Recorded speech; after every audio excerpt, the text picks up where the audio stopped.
Red-Eyed Jack. The year is 1987, and Jack, he was your average co-pilot aboard Red-Eye flights. And over the years, he developed severe insomnia and could no longer sleep more than a few minutes at a time. On most occasions, Jack was lucky to sleep 30 minutes per day.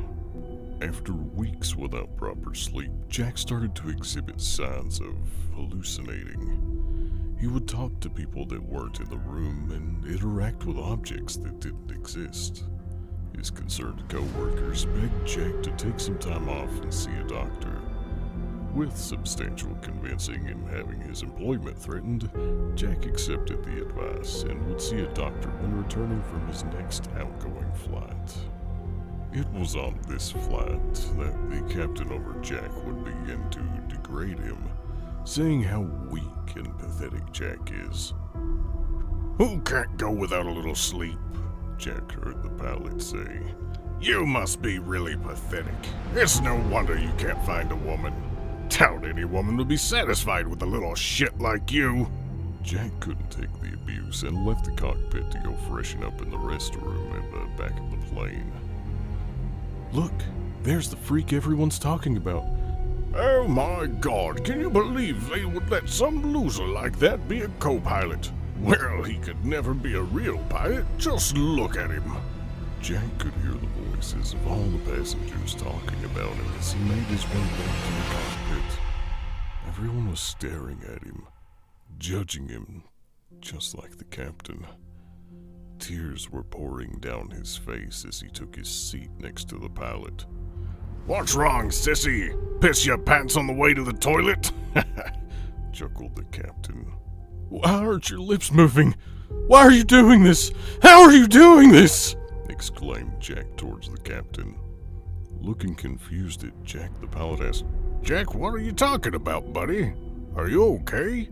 No, I'm not fucking okay. I'm sick of you and everyone else looking down on me like some kind of insane circus act, replied Jack. "But Jack, I haven't done anything, buddy. I'm just trying to make sure you're okay. I know you haven't been sleeping well lately," said the captain softly while he reached for the radio, hoping to call in some help from anyone else aboard the flight. No. Fuck you! You're lying to me, and I'm done listening! Screamed Jack as he took the receiver of the radio and wrapped the cord around the captain's throat. Jack pulled as hard as he could, sobbing the entire time, until the captain finally stopped flailing and his gagging ceased. Keeping the autopilot engaged, Jack stepped out of the cockpit and into the area where the flight attendants were getting the meals prepared for the first-class occupants. "Hey, Jack, how's it going?" asked one of the attendants. Without responding, Jack grabbed a nearby steak knife and stabbed the unexpected attendant in the temple, her body dropping almost immediately. First class was small. Not many people in the space at all, thanks to their disposable income thrown at luxury. It didn't take long for Jack to carve his way through all of the upper-class society members, their screams, loud and undoubtedly heard by everyone in the economy seats. Jack was lucky. Too lucky. On his way towards coach, Jack noticed that the first person that he had killed after leaving the meal prep area had a pistol lying beside them. Must have been the air marshal, Jack thought while he imagined all of the terrible things someone like an air marshal must have been thinking about him. Picking up the pistol, Jack steps into the coach area of the plane. "Ladies and gentlemen, we have a problem," Jack said, hollow and softly. "Every one of you have been talking shit about me since the minute you stepped aboard my plane. I will not listen to another goddamn word.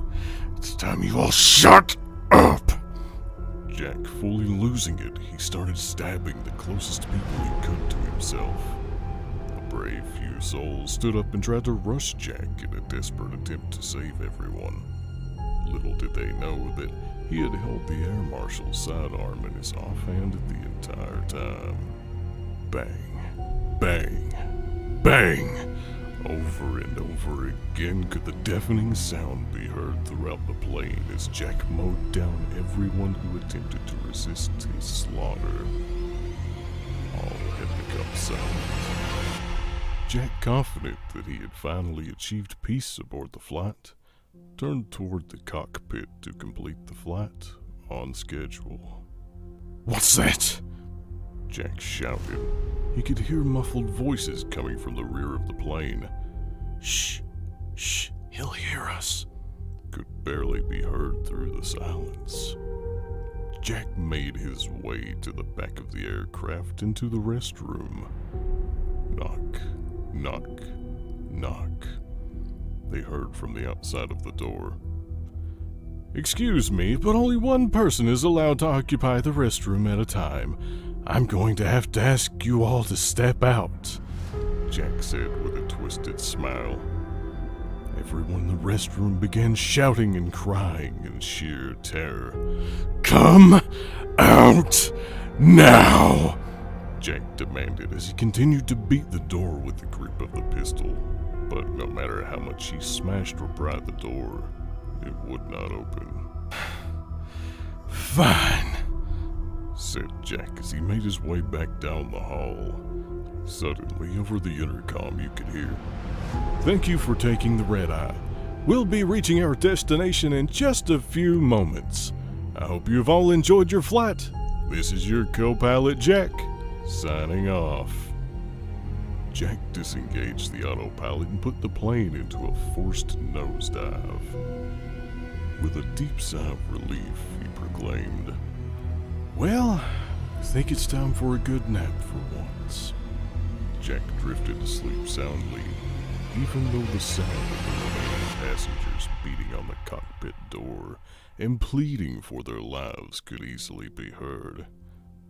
It must have been like a sweet lullaby for Jack to sleep so deep. It's believed that if you ever take an overnight flight that you should keep the shade pulled down, unless you want to be unfortunate enough to see a pair of red, tear-filled, sleepy eyes. Those of Jack staring back at you. But by the time you realize that it's only a reflection, instead of coming from the outside, it's too late. Jack has once again boarded the red eye.